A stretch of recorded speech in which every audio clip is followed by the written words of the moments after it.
간만입니다. 더 시저입니다. 제가 어제 커뮤니티에서 비중 5%를 매도한다고 말씀드렸죠. 도대체 월가의 세력이 어떻게 알았는지 비중 5%를 이쯤에서 매도하자마자 바로 또 미친 급등이 나왔습니다. 나스닥 종합은 1%가 넘는 급등을 보였고요. 필라델피아 반도체는 1.5%가 넘는 급등을 보였습니다. 그러면서 드디어 올해 나스닥의 최고점을 갱신하는 역사적인 날을 만들었습니다. 제가 물론 비중 5%를 매도했지만 아직 95%가 남아있고요. 전혀 후회는 없습니다. 만약 똑같은 상황이 벌어져도 저는 똑같이 할 거니까요. 공포지수 체크하겠습니다. 63. 드디어 그리드의 중반으로 들어섰습니다. 63이죠. 65에 또 비중 5% 매도 계획이 있고요. 아직은 63이기 때문에 조금만 더 기다렸다가 다시 또 비중 5%를 매도하겠습니다. 싸게 샀기 때문에 이 싸게 산 거를 비싸게 주고 사람들이 지금 산대요. 어떻게 해야 되겠습니까? 비싸게 주고 그냥 파는 겁니다. 후회는 없습니다. 그리고 시저스 멤버십에 새롭게 또 가입해 주신 분들이 계시는군요. 정명조님과 안경만들기 울사님 너무나 감사드립니다. 현재 시저스 UTD 방에서는 제가 멤버십을 개설하고 약 10종목의 국장의 단타 종목 중에서 8종목을 익절하고 지금 현재 2종목을 현재 공략 중입니다. 나머지 2종목도 한 종목은 수익권에 있고요. 한 종목은 약간의 조정기를 보이고 있지만 무려 80%의 승률을 보이고 있습니다. 열심히 하겠습니다. 감사합니다. 그리고 어제 호재 뉴스가 떴죠. 마이크로소프트가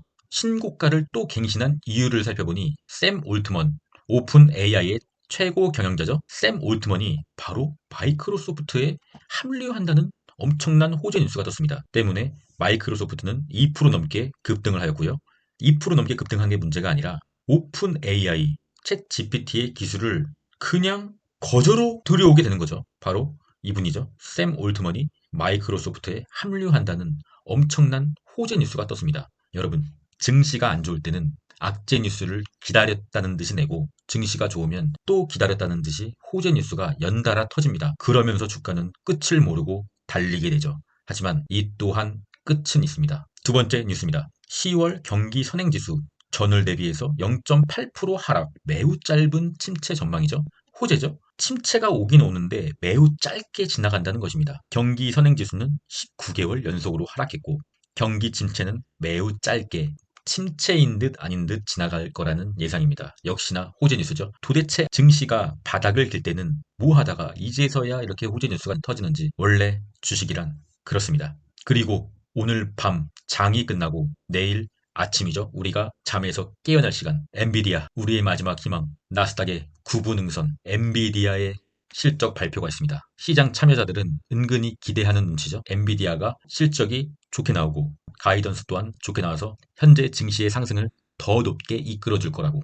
하지만 어쨌든 간에 현재는 탐욕의 구간. 추매할 때는 아니죠. 보유자가 즐기는 구간이죠. 추매는 하지 않고 한번 엔비디아의 실적까지 지켜보도록 하겠습니다. 그 밖에 뭐 게스, 아메리칸 이글 제가 좋아하는 브랜드긴 하는데 뭐 의미 없죠. 엔비디아가 제일 중요합니다. 지켜보도록 하겠습니다. 좋게 나오든 나쁘게 나오든 일단 한번 홀딩해 보는 거죠. 푸딩콜 옵션 체크하겠습니다. 역사적인 날입니다. 드디어 0.80 밑으로 내려가는 0.79로 집계가 되었습니다. 제가 뭐라고 했죠? 0.7대가 도래하는 순간 좀 더 우리는 매도의 관점으로 봐야 된다고 했죠. 일단 엔비디아 실적까지 기다려보도록 하겠습니다. 환율 보겠습니다. 뭐 잘 내려가고 있습니다. 오늘 소폭 반등하긴 했지만 어쨌든 간에 다이버전스기도 하지만 어쨌든 간에 아직 하락 채널 안에 있고 좀 더 기다려보도록 하겠습니다. 국제유가 체크하겠습니다. 국제유가 21선 아래 있죠? 여전히 하락 채널 안에 있고요. 21선을 터치하거나 돌파할 때 다시 한번 관심을 가져볼 필요가 있죠. 현재는 뭐 하락 채널 안에 있으니 빠르게 넘어가도록 하겠습니다. 오늘은 TQQQ 대신 나스닥 1배지수 QQQ 차트 보겠습니다. 여기죠. 지난 7월에 나스닥 올해 최고 주가를 어제부로 넘겨버렸습니다. 확 넘겨버렸습니다. 저는 살짝 여기서 저항을 받으면서 살짝 조정하는 흐름이 나오지 않을까 내심 예상했는데 그리고 이 비중 5%를 매도한 거죠. 하지만 보란듯이 그냥 넘겨버렸습니다. 무려 1.2%나 오른 수치로요. 여러분 고속도로에 차가 막히면 어떻게 되겠습니까? 차가 막히면 차가 빨리 못 가죠. 하지만 막히던 차가 없어지고 고속도로가 뚫릴 때 어떻게 되죠? 차가 미친 듯이 앞으로 가지 않습니까? 바로 막히는 요인이었던 많은 차들이 이제 다 없어졌습니다. 바로 저항이 사라진 거죠. 통상적으로 신고가를 찍으면은 저항대가 없으므로 월가의 세력들이 주가를 올리기에 더 좋은 환경이 만들어집니다. 나스닥은 뭐 당장 오늘 밤, 내일은 어떻게 될지는 정확하게 알 수 없으나 단기적으로 봤을 때 더 오를 수밖에 없는 상황에 도달했습니다. 그동안 존버하신 여러분 너무나 수고하셨고요. 하지만 고점도 언젠가는 끝나게 되겠죠. 언젠가는 오르다가 언젠가는 끝나게 되고 다시 한번 조정을 맞게 될 것입니다. 그래서 여러분 오를 때마다 제가 파는 것입니다. 오를 때마다 팔면은 오늘 만약에 또 비중 5%를 팔았다고 하면 내일 또 오르면은 어쨌든 저희 수익금은 팔았는데도 늘어나게 되지 않습니까? 그래서 더욱더 기분 좋게 팔 수 있는 것이고요. 만약에 내일 때마다 판다고 하면 오늘 팔았는데 내일 또 나의 수익금은 또 줄어들게 되는 것입니다. 굉장히 기분 나쁘게 파는 거죠. 그래서 매도는 오를 때마다 해야 됩니다. 물론 고점에서 다 팔면은 너무나 좋겠죠. 하지만 고점은 아무도 맞출 수 없고 저점은 아무도 맞출 수가 없기 때문입니다. 우리는 이러한 곳, 이러한 곳, 이러한 곳에서 이미 충분히 미국 주식을 사지 않았습니까? 이제는 수확의 계절이죠. 명심하십시오. 이 패턴을 거꾸로 하면은 절대로 장기적으로 주식으로 수익을 낼 수가 없습니다. 이 패턴이 100% 옳다고 말씀드릴 수는 없으나 항상 이 패턴으로 주식을 매수 매도해야 합니다. 여러분 명심하십시오. 쏙슬 차트 보겠습니다. 바로 이날이죠. 엔비디아가 개떡상했던 날 5월 30일 볼린저 밴드를 닿지도 않는 갭상이 나와버렸죠. 그리고 하락했습니다. 종가는 하락했습니다. 조심스럽게 예측하는데 내일 만약에 엔비디아가 엄청난 호실적으로 장 끝나고 애프터장에서 엄청난 상승을 보인다. 그러면은 내일 밤의 장은 갭상으로 볼린저 밴드 상단을 닿지도 않는 갭상으로 쏙슬이 시작하게 될 것입니다. 그러면 어떻게 되죠?